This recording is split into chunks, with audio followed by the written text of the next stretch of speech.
បច្ចេកទឹកដៃ Franco ឲ្យអ្នកមើលតិចមើលកុំឲ្យថាអត់ចេះលេង Franco អីចឹងណាហើយចូលមក early game តើដឹងអីយ៉ាង Bro Hanzo នេះមកចង់ invite របស់គ្នាខ្ញុំមកគ្នាខ្ញុំដាក់ធ្លាយសួតមួយ Bro Hanzo នេះអត់រៀងមែនណា level 1សោះមកចង់វាយមួយស្មើមួយខ្ញុំហុកមកចង្វាក់មកកាការ៉ាខ្ញុំដាក់មកឆាតទីមកធ្លាយសួតមួយទៀតងាប់2ដងមក play ទៅ Bro នេះអត់រៀងមែនណាមកកលែងក្លឹមចង់លួចរបស់គ្នាខ្ញុំហុកមកមួយតាកន្លែងហ្នឹងអត់មានគេមើលម៉ែខ្ញុំលេងហើយ Hanzo ហ្នឹងក៏គេបានហាលីគេមកជួយវាយទៅដាក់ខ្ញុំមក LT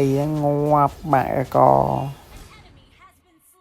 កញ្ញាសេណានេះដូចឆ្លើយទៅ slider មកមែនហើយខំលកជាជាប់ធ្លាយសួតញ៉ានេះវាយគ្នាខ្ញុំងាប់ហើយចង់រត់ណាទៅមិនរួចកញ្ញាសេណាក៏មិនឲ្យរត់ដែរងាប់ទាំងពីរហើយ Bro Hanzo នេះមកអី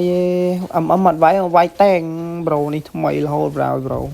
កញ្ញាកាការ៉ានេះចង់ស៊ីខ្ញុំដល់នេះខំស្លឹកជាជាប់ទៅណារួចនេះហើយជាមួយខ្ញុំហុក flick ប្រែងលេងតា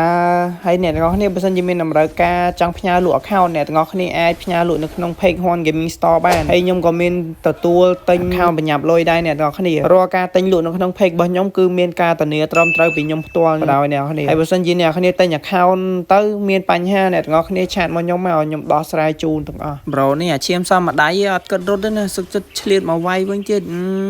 Bro កាយដល់ហើយទីខលមួយមើលអត់បានលុយនេះអត់ចាំមែន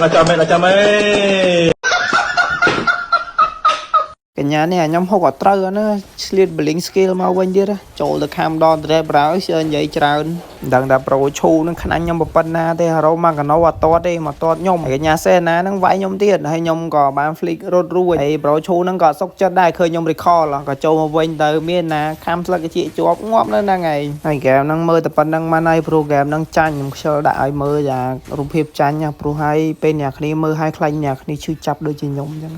ឈឺចាប់ណាវាយគេឡើងទូចុងក្រោយនេះទៅចាញ់គេវិញដដែលហេតុអីទៅFranco